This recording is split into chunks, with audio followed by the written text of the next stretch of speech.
principal. Alors, le budget principal, donc, avec en dépense, donc 18 955 000 euros. Donc, les charges à caractère général, 2,4 millions. Donc, ça, c'est l'électricité, le gaz,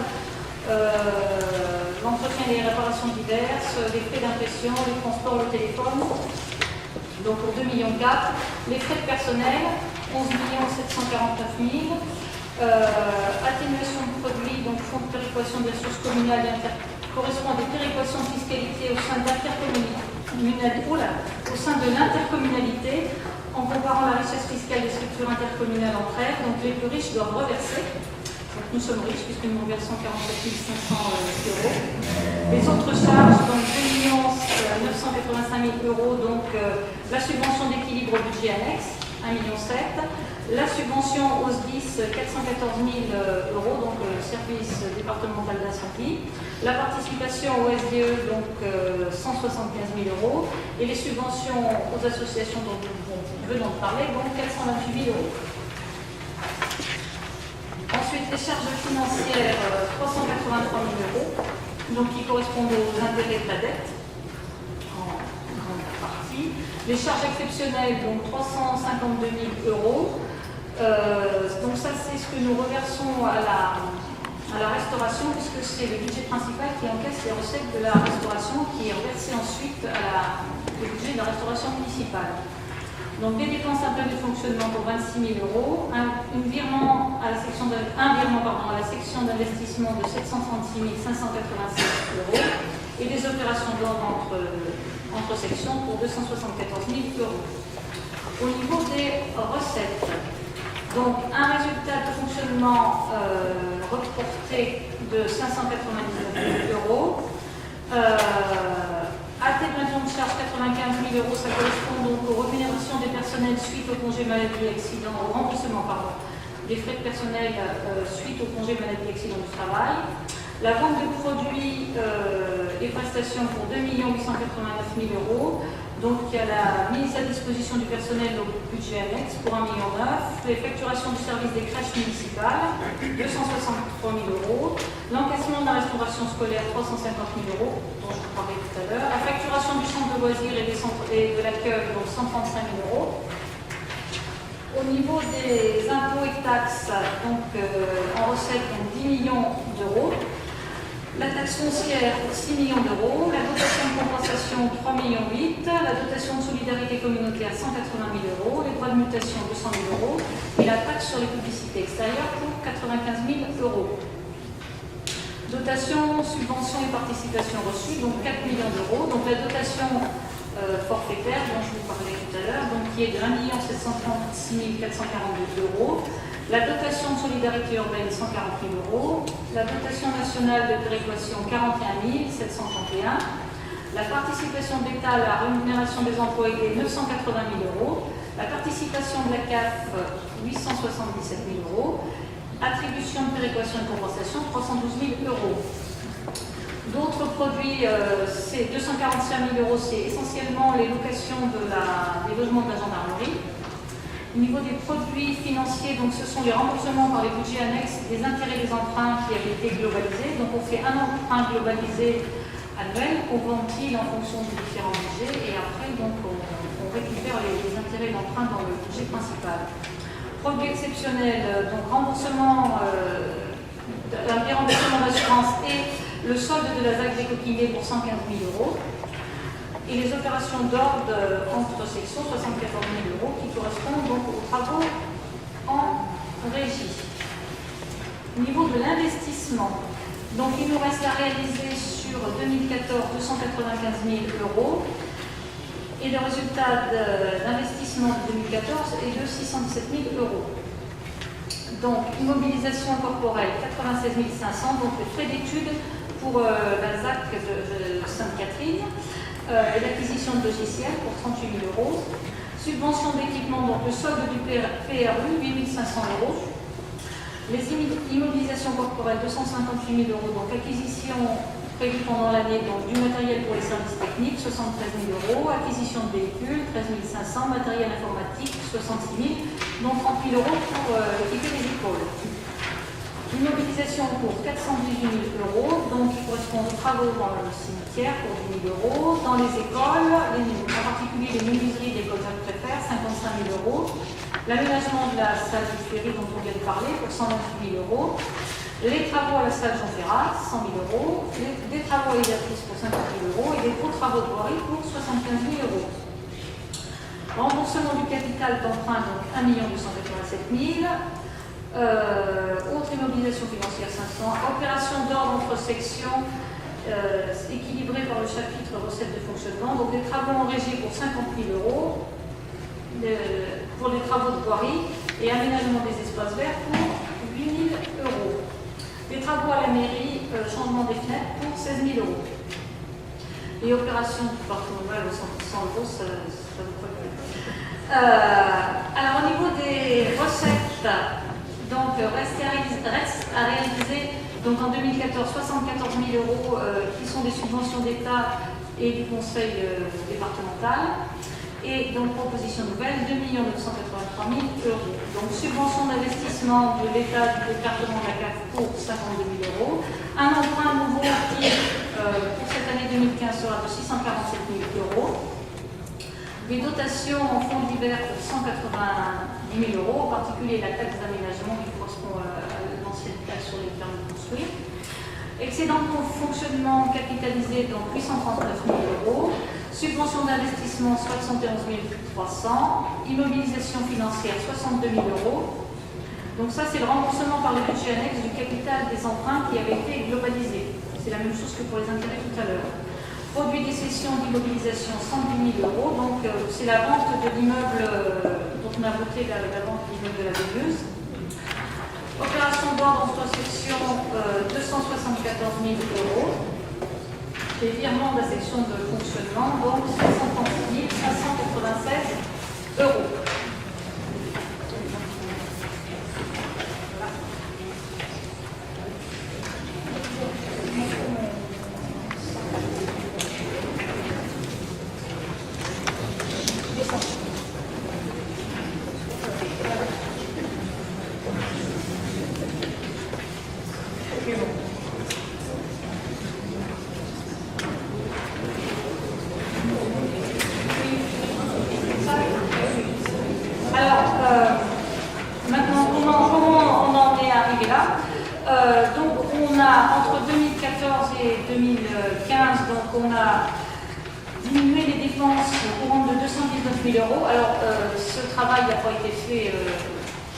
À la CERF. Donc on a travaillé donc, avec les services pour voir où est-ce qu'on pouvait faire des économies, comment on pouvait les faire, et puis aussi pour essayer de voir ce qui existait depuis longtemps. Peut-être que des fois, quand on est installé dans un fonctionnement, il est bon de dépoussiérer un peu et on trouve assez facilement des économies à faire.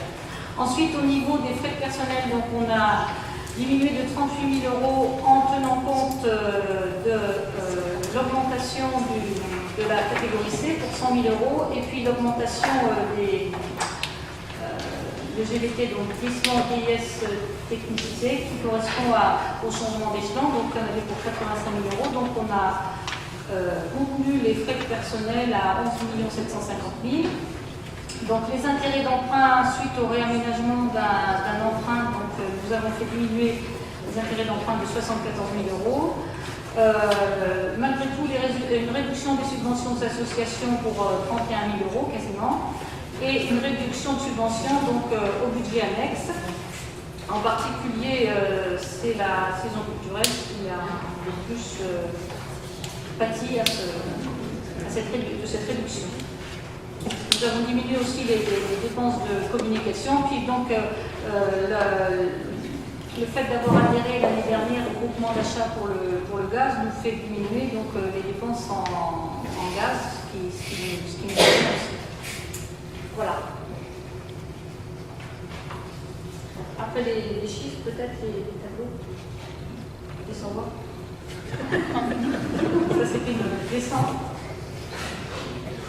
Voilà, la dette. Donc, la dette par habitant. Donc, le nombre d'habitants retenu en 2015, c'est 13 528. L'encours de la dette est de 12 739 000. Donc la dette par habitant donc, en 2015 est de 942 euros. Là. Et donc, ce qui représente un net endettement de 7 euros par habitant.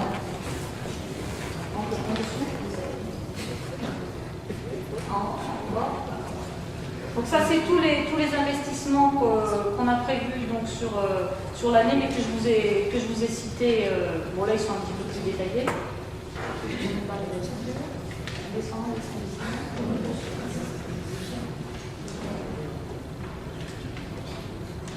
Voilà, et donc là, on arrive dans les ratios obligatoires. Donc, c'est les ratios qu'on a tous les ans. Donc les dépenses réelles de fonctionnement par rapport à la population. Donc en 2015, donc, nous sommes à 1321 euros, la moyenne nationale est à 1103. Les produits des impositions directes par rapport à la population, donc nous sommes à 464,51 euros, la moyenne nationale est de 519, ce qui veut dire que nos taux d'impôt par rapport à la population, à la moyenne nationale, nos taux d'imposition sont inférieurs. Les recettes réelles de fonctionnement par rapport à la population, donc 1351 euros, la moyenne nationale 1354, donc on est dans les clous. Dépenses d'équipement brut par rapport à la population, donc 63,29 euros, la moyenne nationale étant à 329. Ce qu'il faut savoir, c'est que les chiffres qu'on vous présente là, c'est des chiffres par rapport au budget principal, donc qui tiennent par compte, par exemple, de la cuisine que nous avons dans le budget annexe. Donc ça fausse un petit peu les chiffres.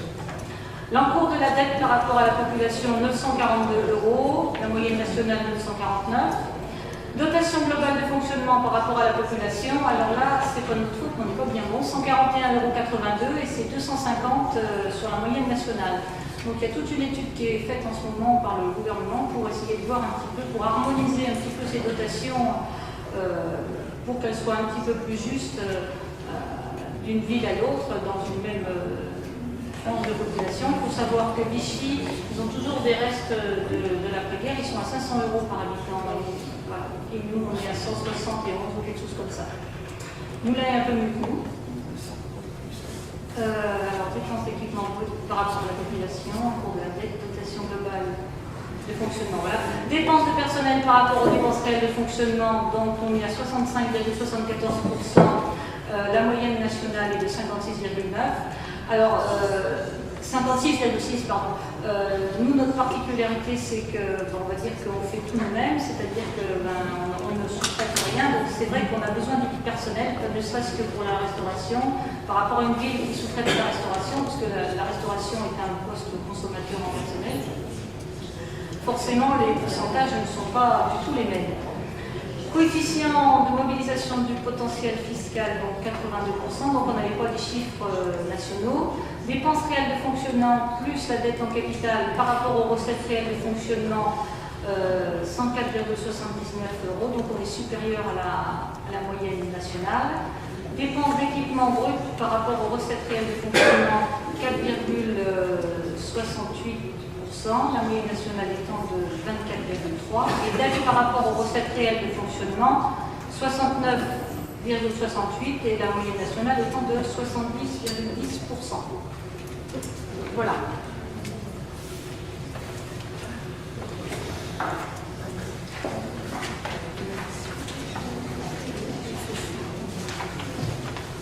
Oui,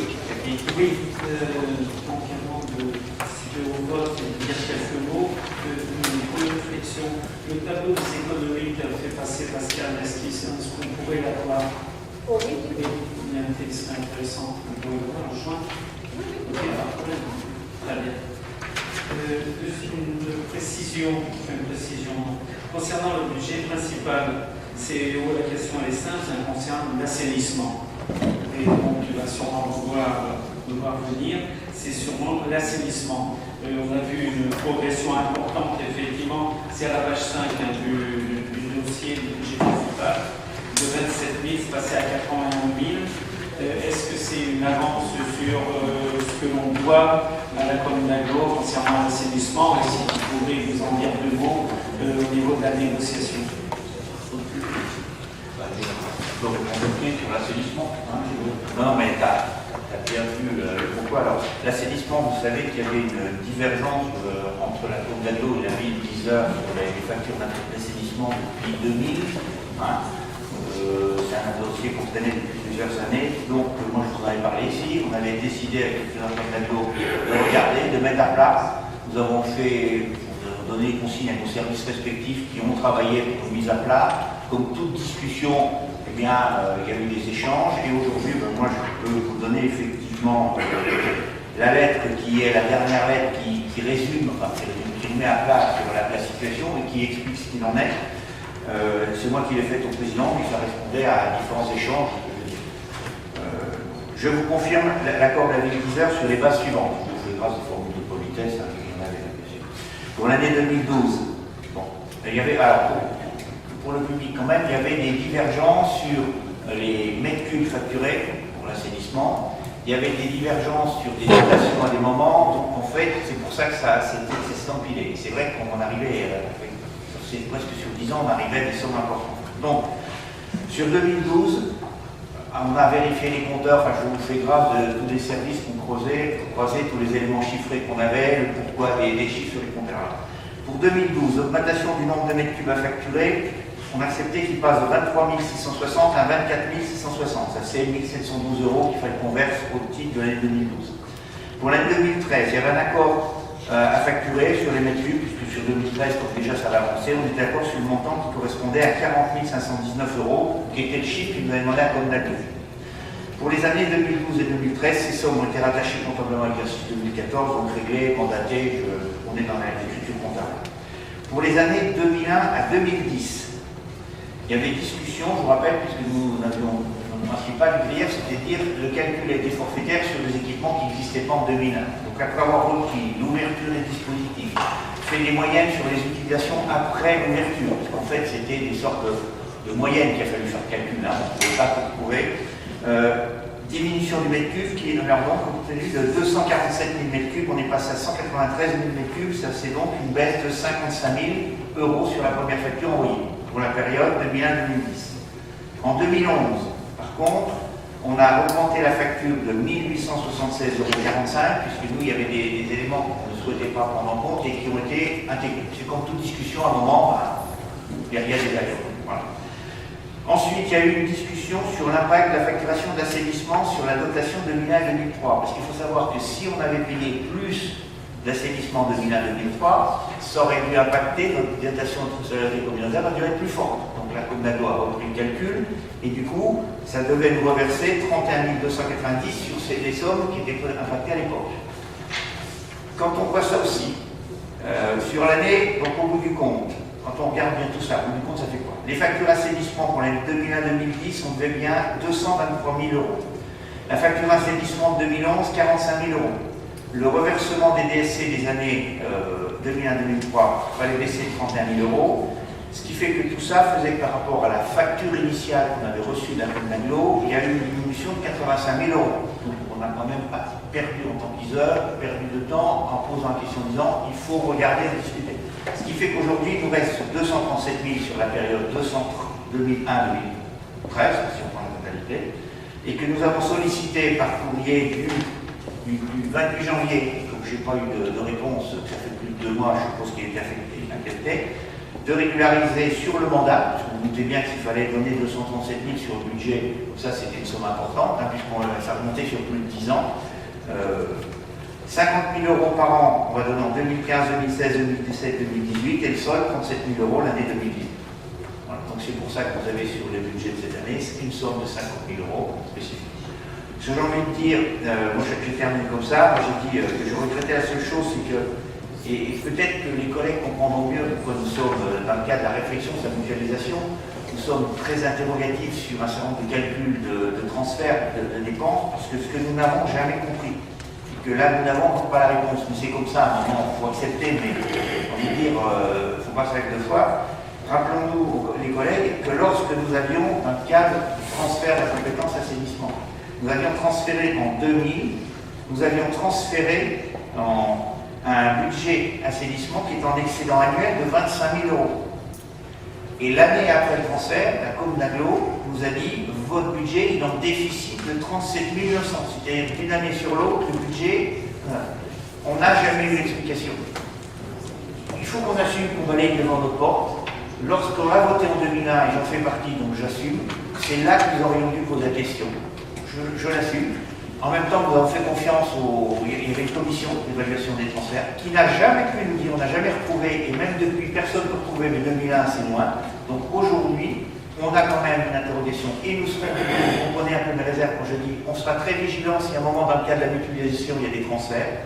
Il faut qu'il y ait des clauses ou de revoyer vos discussions, parce que moi, j'ai toujours compris, et je tiens à dire, c'est ça qui a déclenché la discussion, c'était de dire, mais dites-nous pourquoi un service qui était bénéficiaire à la ville de 25 000 € par an, le même, quand il passe la commune d'Aglo, il perd de l'argent, 37 000 par an. C'est des sommes énormes. Et ça, tous les temps. Ça veut dire que c'était vrai sur plusieurs années. Aujourd'hui, impossible de retrouver, c'était validé par la CLEP, on a retrouvé les documents, parce qu'effectivement, on voit bien, c'est un peu pratique, ces grandes instances où à un moment où on a des grands tableaux de chiffres qui arrivent, où effectivement, même par rapport, et que du coup, je ne vais pas vous dire que c'était pas juste, hein. Je dis simplement qu'on n'a pas d'explication. Ceci dit, à une négociation, il faut savoir sortir, il faut savoir arrêter. Donc on s'est dit sur cette partie-là, c'est pas la peine de voir, on ne peut pas vous retrouver. Donc voilà où on en est. Et ça, il faut savoir que ça a été discuté entre les services, validé par les différents services, a priori, il n'y a pas de raison que ce soit en cause, puisque ce courrier que je faisais suite à une lettre de la directrice générale des services de Moulin-Corp qui disait, au vu de les éléments, voilà ce que l'on vous propose. J'ai simplement acté voilà les 58. Et le problématique de l'assainissement qui maintenant devrait être réglé au sens litige entre collectivités. J'espère que c'est assez clair.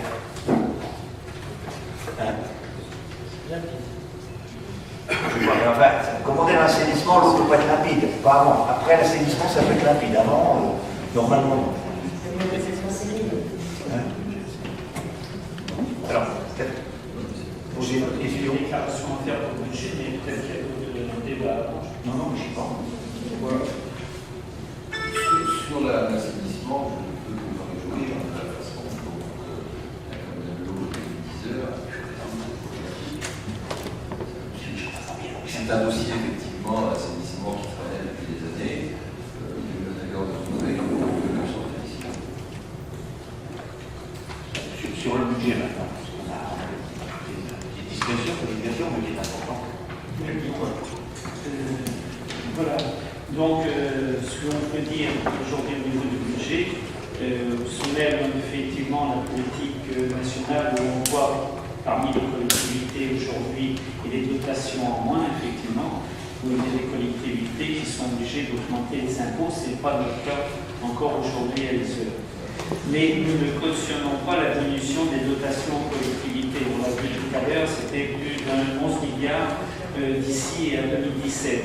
Et j'ai pu comprendre 500 000, je crois, pour la division. Donc, ce que nous demandons, c'est un retour en arrière du gouvernement concernant les 40 milliards de CICE sans contrepartie donnés aux grandes entreprises qui alimentent la spéculation et non l'investissement. La moitié des 40 milliards servirait pleinement les collectivités afin d'investir et de redonner du travail à nos entreprises locales. En effet, plus de 70% des investissements sont faits par elles. Et par la même occasion, bien sûr, on dégagerait du travail et de l'emploi. L'investissement pour ce budget recule très nettement à la baisse et le signe de la difficulté pour le réaliser. La baisse des subventions à certaines associations sportives qui emploient des salariés font qu'elles sont les premières touchées. Les économies d'énergie sont nécessaires, mais ne résoudront pas tout. À ce rythme-là, nous n'avancerons pas très vite. Peut-on espérer un sursaut positif des mesures prises alors que la bourse explose et que les profits continuent de l'alimenter? Et que font-nous pour les autres? C'est pour ces raisons, entre autres, que nous nous abstiendrons sur ce budget 2016.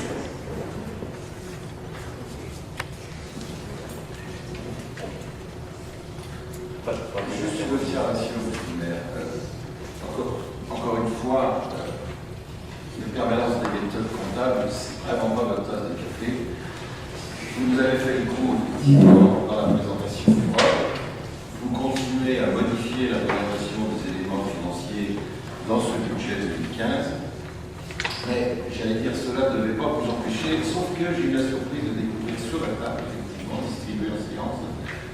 document annexe qui aurait dû être annexé à la présentation du budget. C'est effectivement d'une part les 11 ratios obligatoires, mais ce document est incomplet. Il a été modifié et je demanderai effectivement à ce que l'on puisse avoir accès, comme l'a demandé notre collègue, au tableau qui nous a permis de passer d'une situation à une autre, puisqu'il y a eu un premier budget, il y a eu un deuxième budget. En ce qui concerne effectivement la dotation de l'État, certes, elle a été modifiée entre le premier budget qui avait été fait, le second, ça jouait sur 40 000 €, donc c'est pas ça qui aurait changé. Par contre, si on avait eu ce document, ça nous aurait permis d'étudier avant et de pouvoir effectivement vous demander un certain nombre de compléments. Quand vous parlez effectivement de la répartition de la dette, vous ne mettez que la dette du budget principal. Or, l'information que vous avez aujourd'hui au conseil municipal, c'est l'information sur la dette totale de la commune. Donc, je voudrais effectivement qu'on puisse avoir ces informations-là, que ces informations-là soient suffisamment détaillées, parce qu'on se doit aussi de connaître quelles sont les conditions de financement, la durée des emprunts, les conditions financières, est-ce qu'il y a ou pas des emprunts toxiques, toutes ces informations, on doit les avoir.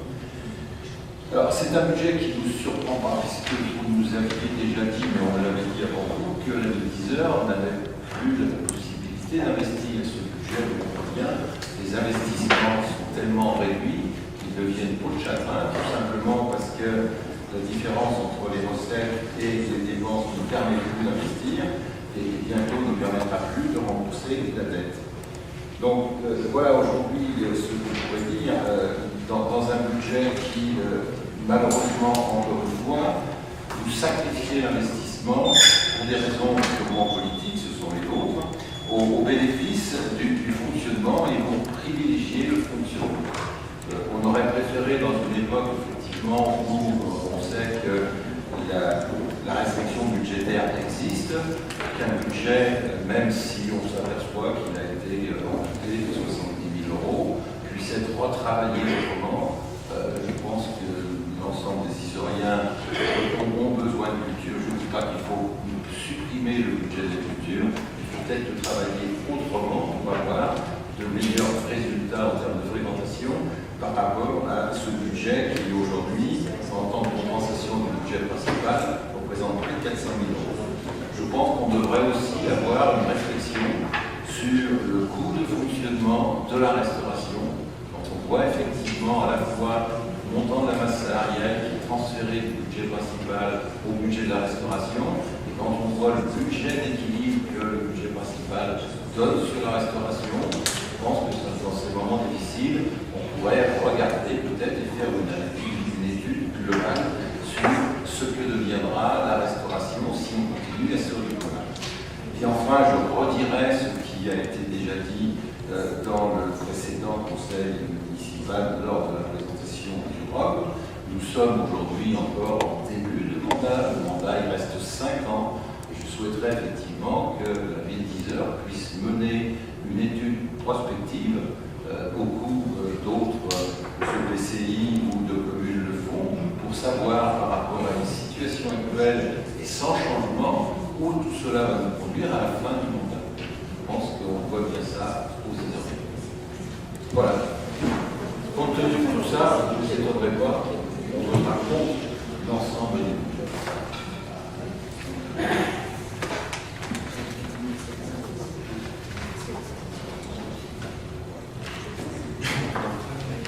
Bon, il y a eu un certain nombre de remarques qu'on peut donner ce soir. Moi, je vais donner quelques éléments complémentaires. Pour une fois, là, ce soir, je dirais que vous nous avez fait quelques propositions parce que jusqu'à maintenant, vous vous contentiez de dire ça va pas, il y a le feu, ça brûle, vous n'avez pas les financements. Là, vous avez lancé 2 pistes. Ça y est, cette culture, le coût de la restauration. C'est vrai qu'effectivement, vous arrivez avec la culture d'une ville qui avait l'habitude de ne pas avoir de service de restauration en régie, puisqu'il l'avait confié à une société privée, mais c'est une culture différente. Donc je peux comprendre que vous ayez une approche différente par rapport à la restauration. Vous avez dû le voir quand même par rapport au compte administratif provisoire, alors que toute l'année, vous nous aviez dit on est dans le rouge, on va pas y arriver. Nous avons un résultat de fonctionnement de 600 000 €. C'est-à-dire qu'en fait, nos dépenses de fonctionnement sont inférieures de 600 000 €. un peu moins que l'année d'avant, je vous l'accorde, parce qu'on sait que l'année est difficile et que les années qui viennent sont compliquées. Sauf qu'aujourd'hui, alors qu'on a un budget d'environ 18 millions de fonctionnement, on a mis de côté 600 000 euros qui vont servir pour l'année prochaine. Donc pour un budget qui était dans le rouge, ben effectivement, il n'était quand même pas si dans le rouge, parce que 600 000, c'est 3% du budget. Je veux dire qu'aujourd'hui, on a dégagé 3%. C'est vrai qu'on aurait préféré en faire plus, mais on a dégagé 3% pour le budget l'année prochaine de 2015. On est bien content de trouver. Concernant les ratios obligatoires, je me doutais que vous alliez faire cette remarque. Je tiens à vous signaler que le texte dit que les ratios doivent être communiqués à la population. Et nous avons trouvé que c'est bien aussi de les communiquer et même de les donner, parce qu'on aurait pu simplement les communiquer. Le terme communiquer, ça veut dire quoi? Donc aujourd'hui, on est bien. Alors ces ratios, ils sont ce qu'ils sont. Vous pouvez en penser ce que vous voulez et dire vous n'avez pas mis tout dedans, sauf que les modes de calcul, c'est le texte qui le demande, c'est le budget principal, la collègue vous l'a dit. Les ratios sont faits à partir du budget principal, et c'est d'ailleurs bien dommage dans certains cas, parce que dans certains cas, par exemple, comme les investissements qu'on a fait en cuisine n'apparaissent pas, et du coup, on peut avoir l'impression que du coup, on a beaucoup plus de coûts de fonctionnement que de coûts d'investissement. Si on regarde sur certains ratios, moi j'ai envie de dire, vous les avez d'ailleurs qui sont projetés, et vous les avez sur vos tables. Moi, quand je vois par exemple que les dépenses réelles de fonctionnement, eh bien, elles sont inférieures aux recettes de fonctionnement. Je dirais, c'est vrai que c'est encore plus gros écart, tant mieux, mais je dis qu'à partir du moment où des dépenses sont inférieures à des recettes, ben, c'est quand même, à mon avis, je ne suis pas un grand spécialiste, mais clignotant il est plutôt vert que des rouges. Vous avez un autre moment, l'encours de la dette par rapport à la population. Ben, on est dans la moyenne, c'était 1942, 1939. Mais je vous accorde, il faudrait pouvoir mettre l'ensemble de la dette du budget. On a tout fait, quand on vous voit, mais vous-même dites toujours qu'il faut la permanence des méthodes. Mais permettez-moi, c'est la première fois que je vous présente un mandat. Donc ma méthode, je peux peut-être avoir le droit de la faire évoluer. Parce que je pense que si on regardait il y a 15 ans ou il y a 20 ans, c'est pas de la même façon. Alors vous m'excuserez, mais la majorité qu'on représente a peut-être le droit de bouger un peu la présentation. Sinon, alors là, quel immobilisme, je me dis si on ne peut même pas s'interroger. Et quand vous aurez le compte administratif, effectivement, vous aurez, comme on a fait le dernier, le total. C'est intéressant d'avoir la totale de l'environnement.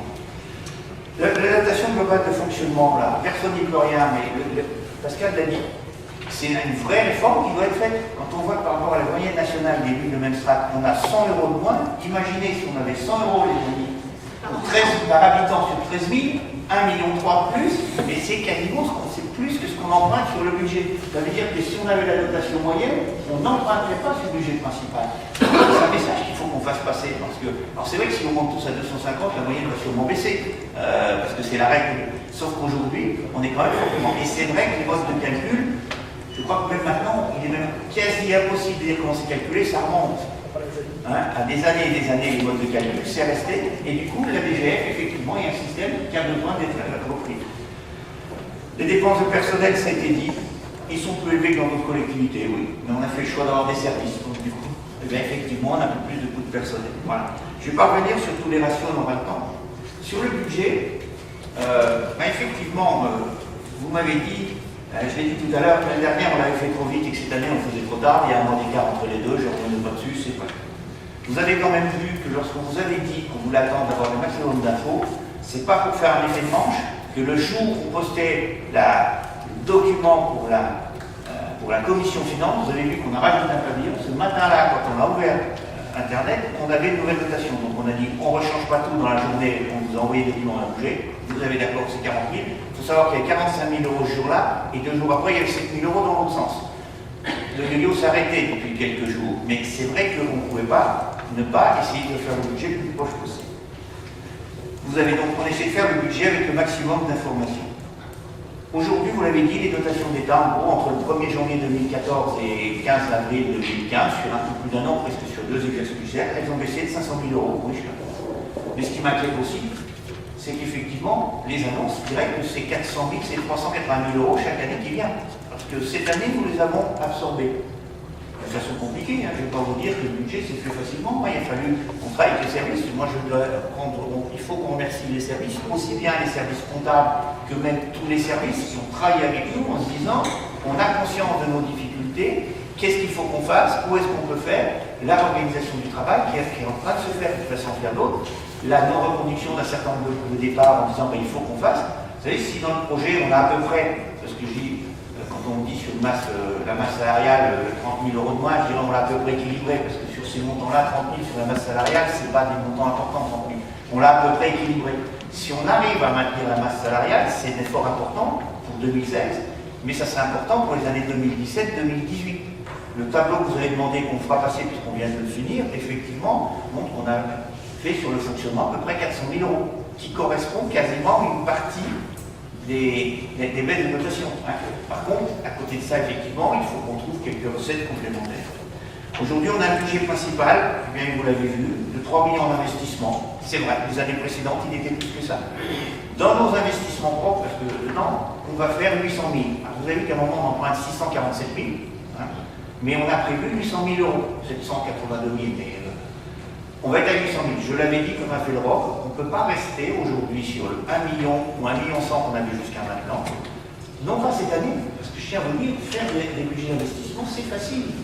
Parce que pour faire de l'investissement, moi je peux vous mettre dans la ligne 500 000 d'investissement de plus, il suffit de mettre en face qu'on va faire un emprunt, puis éventuellement on fait de la cavalerie, on ne fait rien dans l'année, puis en fin d'année on dit qu'on ne l'a pas fait. Donc c'est facile d'afficher un gros pourcentage. En même temps, si on fait un gros pourcentage d'emprunt et qu'on le fait quand même, il faut se dire que l'emprunt, il faut le rembourser les années suivantes. Et les années suivantes, c'est le pèsera sur le fonctionnement. Donc si on veut aussi anticiper sur les années, quand on fait la prospective, comme vous le dites, il faut qu'on se dise que les années qui viennent seront encore plus compliquées. Donc il ne s'agit pas qu'on creuse nos dépenses de fonctionnement par un peu plus d'emprunt. Mais on peut faire ça, on n'est pas obligé d'avoir la culture de dire je fais toujours appel à un cabinet. Vous savez qu'on est en train de travailler justement avec les services comptables, parce que ce n'est pas parce que vous n'avez pas l'info que ça ne se passe pas. Sachez qu'il y a des services comptables, on est en train de travailler pour présenter dans quelques mois ce qu'on appellerait un plan pluriannuel de fonctionnement, pour voir sur le mandat comment on peut faire. Mais il faut demander ce que ce soit fait. Ah mais si, vous avez marqué dans votre dernier compte rendu, c'était un cabinet. Vous ne faisiez pas. Il fallait demander. Peut-être que si vous avez été à la dernière commission finance, vous allez vous poser la question, et voilà, vous mais vous. On peut faire des choix. On demande. Commission à la dernière minute de Je suis de votre avis. C'est très difficile et je dois dire que la Côte d'Aglo, c'est encore plus facile à choisir parce que là, on ne sait jamais où on va. Mais bon, là, vous n'y pouvez rien. Alors, sur les investissements, ça fait dommage, on a fait le budget rapidement. Il faut quand même voir, même s'il n'y a pas de gros investissements, parce qu'effectivement, on a quand même la chance sur les heures, c'est que les gros investissements en bâtiment, on en a eu beaucoup de faits les années précédentes. Et du coup, on a beaucoup moins de gros investissements. On n'est pas une ville où nos équipements sont dans un état tellement mauvais qu'il faut qu'on les refasse ou qu'on les donne à un Côte d'Aglo pour les faire refaire. Nous avons des bâtiments qui sont plutôt dans un bon état. Donc du coup, il faut les maintenir, il y a la maintenance, il faut faire des choses. Mais globalement, les gros équipements, heureusement, sur Isor, on les a. C'est peut-être qui va nous aider dans les années qui viendront. Et du coup, on est là maintenant. Par contre, il ne faut pas qu'on oublie, la Station Ferry, je redis tout à l'heure, on n'a pas mis 400 000 euros au budget parce que ça sera sur 2 ans, ça va coûter 390, j'exagère. Voilà. Donc on a fait ça. Un projet qui est passé inaperçu, on va mettre un budget d'investissement pour équiper les écoles en informatique. Puisqu'en fait, nous avons une salle informatique et on voit aussi que dans les écoles, il y a un besoin d'informatique dans chacune des classes. Je rassure tout de suite, où j'arrête un petit peu toute idée, tous ceux qui pourraient penser que demain, il va y avoir de l'équipement informatique dans toutes les écoles, c'est pas possible. Donc on va proposer au directeur sur le mandat, on a bloqué cette année un budget de 30 000 euros, et avec eux, on va travailler sur quel équipement ils veulent, sur la durée, parce qu'on sait bien qu'avec 30 000 euros, on ne va pas équiper toutes les écoles. Il faudra faire des choix. Quelles écoles, quel type d'équipement, on va travailler ça d'ici l'été, mais on a inscrit un budget de 30 000 euros. On sait que c'est une demande forte d'un certain nombre d'enseignants. Et ceux-là, on les inscrit. Alors, les investissements, je vais laisser parce que c'est relativement le budget le plus simple à faire, même si c'est toujours celui qui paraît le plus sensible pour chaque. Le plus compliqué, le plus sensible, c'est le fonctionnement.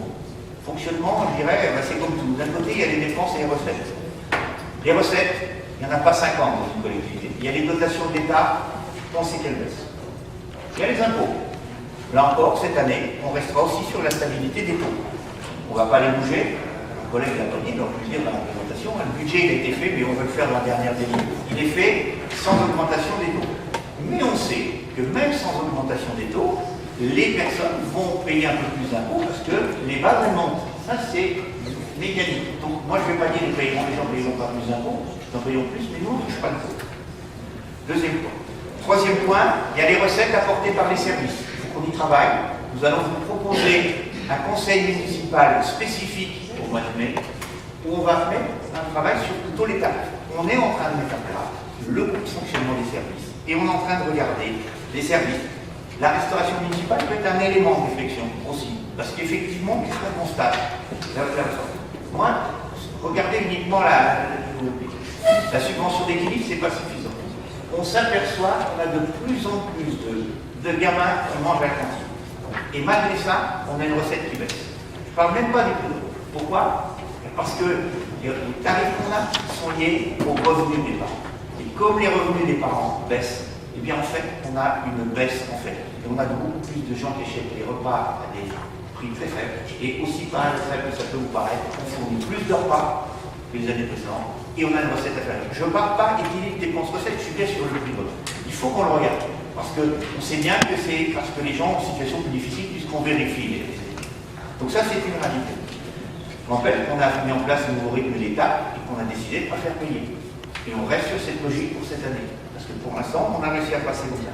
Mais l'État rappelle que c'est 50 à 70 personnes qui, tous les soirs, passent 1 heure ou 1 heure et quart dans chacune des écoles. Sur toutes les 36 semaines, 4 jours sur 36 semaines scolaires. Vous multipliez par 35 personnes, vous voyez ce que ça peut donner. On va regarder certains services. On a certains services qui ont des tarifs que j'appellerais réglementés. On ne peut même pas les toucher, alors qu'on sait pertinemment qu'ils sont déficitaires. Parce que les financeurs nous imposent des tarifs. Entre autres, par exemple, la carte sur un certain nombre de secteurs jeunesse. Et à la petite enfant. Quel que soit le prix de revient, on ne peut pas toucher le tarif. Il faut qu'on le sache. Il faudra qu'on le dise, qu'on se l'échange. Voilà, ce service, il a un coût. Et on le maintient, et il a un coût. On doit regarder dans la réflexion sur les services, ce que j'appellerais, si tous les services qui sont gratuits aujourd'hui dans la vie, ils doivent rester gratuits. Parce qu'on doit peut-être se poser la question, quelle est la finalité, l'objectif du service? Quel est l'utilisateur? Les usuriens, les extérieurs, les enfants, les adultes. La finalité du service à finalité sociale ou un peu plus facultatif? On peut peut-être se poser la question. On devra politiquement accepter de se poser ces questions qui ne sont pas faciles, qui serait plus simple de dire on augmente les tarifs de 10%, on les double. Non, je crois qu'il faut qu'on aille plus loin dans la réflexion, parce que si on veut que ça produise des effets à la longue, il faut faire tout ça. Vous voyez, donc quand on voit tout ça, ce travail est en cours, et c'est pour ça que je dis on se retrouvera au mois de mai. Et puis d'un autre côté, il y a les dépenses. Écoutez, les dépenses, quand je vais vous dire naturellement les dépenses, si on ne maîtrise pas les dépenses, on ne regarde pas, de toute façon les dépenses augmentent, si on les sait. Donc du coup, eh bien, il faut. Et on sait bien qu'effectivement, y compris avec les impacts de personnel forts, il faut qu'on regarde un peu ce qu'il en est. Alors je sais qu'on va nous dire, mais allez donc dans la mutualisation. Les sirènes de la mutualisation, on résonne souvent en disant vous allez faire des économies. Et oui, la mutualisation nous propose de prendre 25 à 30 personnes tous les ans. Oui, mais je dis toujours, et je tiens à le préciser, nous n'avons jamais dit que nous étions contre la mutualisation. Nous étions opposés au projet de mutualisation que nous proposons, parce qu'on nous proposait un outil sans savoir ce qu'on voulait faire vraiment avec. Et moi je dis, j'aime bien savoir ce que je veux faire avant de prendre un outil. Et prendre un outil, si on ne sait pas ce qu'on veut en faire, ça m'interroge. Donc aujourd'hui, l'outil, on n'était pas prêt, mais on aura le temps d'en discuter. Et la mutualisation, je ne suis pas sûr que ce soit l'Eldorado que tout le monde appelle. Nous avons donc fait travail avec les services et nous sommes en train de continuer sur toute l'organisation des activités. Il faut par exemple que nous prenions systématiquement en compte, quand on fait une activité, l'impact temps personnel salarial. Que ce soit nos activités et les associations. Nous allons rencontrer les associations parce qu'on les aide beaucoup et on va continuer de les aider. Mais il faut qu'elles prennent conscience qu'à certains moments, il y a des manifestations quand on dit est-ce qu'on peut les continuer vu le nombre d'heures des fois de personnel qui sont utilisés. Quand il y a un grand nombre de personnel, c'est un coût pour chacun. Vous voyez, toutes ces réflexions, c'est ça que je voulais dire. Ça arrive bien, nous avons mené ce qu'on appellerait un plan pluriannuel de fonctionnement, parce qu'il faut qu'on se dise, effectivement, si les dotations baissent, même si on va rester optimiste en disant on va peut-être essayer de les faire bouger, elles risquent de baisser quand même, et si on n'obtient pas ce qu'elles baissent moins, je ne vous donne pas de délai, parce que effectivement c'est un peu compliqué. Un plan pluriannuel de fonctionnement, c'est quelque chose de fouillé, détaillé. On aura des avancées, des informations, effectivement. Et puis, moi, je finirai par dire, moi, écoutez, malgré tout ça, il ne faut pas qu'on ait de morosité. On a, effectivement, intellectuellement, le budget, et je tiens à le dire, mes collègues, c'est la première fois qu'on menait cette équipe l'élaboration du budget d'un mois à l'autre, parce que c'est un exercice compliqué, hein, qu'on a fait. On ne l'a pas fait dans les conditions les plus faciles, parce qu'en fait, il y a des difficultés. Nous l'avons fait, ça nous a fait prendre quelques cheveux blancs, je pense, en particulier pour moi, mais c'est comme ça. Mais nous vous proposons un budget qui aujourd'hui est le plus proche possible en termes de réalisme, parce que l'intérêt c'est que ce que l'on dit aujourd'hui, on soit en capacité de le faire d'ici le 31 décembre, parce que sinon on n'aura rien réussi. Il faut que le travail 2016-2017 commence, mais que je crois beaucoup à la transparence avec nos concitoyens, et je crois que les concitoyens sont des gens responsables, ils savent que dans le contexte, ils ne pourront pas continuer de nous demander tout, et n'importe quel quoi, à n'importe quel prix, parce qu'à un moment, il faudra bien qu'on les habitue à dire, mais non, ça, on ne peut pas le faire, ça, on peut peut-être plus le faire, ou ça, il faut le faire autrement. Voilà ce que est derrière le budget. Et si vous regardez, et vous le regardez certainement, le document qu'on vous donne sur les grandes masses sur lesquelles on fait l'économie, vous verrez que vous retrouvez les grandes lignes qu'on avait données au niveau d'Europe, qu'on a même pu aller dans certains cas avec des services plus loin que ce qu'on avait pensé, qu'effectivement, on est quand même sur une organisation qui doit bouger pour que 2016 et 2017, on puisse les préparer dans le meilleur condition. Voilà ce que je voulais donner sur quelques éléments sur le budget. Nous allons passer au vote, même si chacun s'est exprimé. Hein. Alors, c'est un vote, c'est pas important. Qui est contre? 5. Qui s'abstient? 4. Les autres, qui est pour? Je crois qu'un budget, ça se vote. Bien. D'accord, je vous remercie. Donc, voilà. Avec le pouvoir, bien sûr. Voilà, je vous remercie. Alors, nous n'avons pas terminé. Nous avons le point numéro 16. Sur la fixation des taux d'imposition. Donc j'ai un peu dévoilé, mais c'est pas un secret. Pascal, j'ai assez court. Quoi. Oui, mais avant de faire ces débits, je voudrais quand même remercier les services pour tout le travail qu'on a accompli ensemble et pour tous les efforts qui ont été faits pour l'élaboration de ce budget. Je pense que c'est important aussi. Alors, fixation des taux d'imposition pour 2015. Donc, le conseil municipal doit se prononcer sur les taux des 3 taxes perçues par la commune, donc la taxe d'habitation, la taxe foncière sur le bâti et la taxe foncière sur le non bâti. Donc, pour l'année 2015, les bases d'imposition ont été revalorisées de 0,9%. Donc, les ressources fiscales à tout constant se décompose ainsi. Le produit fiscal des 3 taxes, donc 6 283 837 contre 6 152 499 en 2014. L'allocation compensatrice, donc 312 167 € pour 2015 et pour mémoire en 2014, elle était de 304 827. Le versement de la garantie individuelle des ressources, 8 334 €. Donc, compte tenu de la progression des taxes, la Commission d'administration générale des finances propose de maintenir le taux d'imposition au même niveau que les années précédentes. Donc, il s'établit ainsi taxe d'habitation, donc 3 109 255 €, taxe foncière sur le bâti, 3 102 605 €, taxe foncière sur le non-bâti, 73 977 €. Donc, ce qui nous fera un total pour l'année 2015 de 6 283 837 €. Pour le maintien des taux, des oppositions, des abstentions, je vous remercie. Un point que j'ai oublié de vous donner, mais c'est juste pour information. Dans le budget, on a parlé de logiciel de télégestion de l'aire des gens du voyage. Sachez que ce n'est pas du tout certain qu'on l'a mis, mais ce n'est pas du tout certain qu'on le fera. Quand on regarde la loi NOTRe, elle a prévu les aires des gens du voyage devraient devenir une compétence de l'Interco.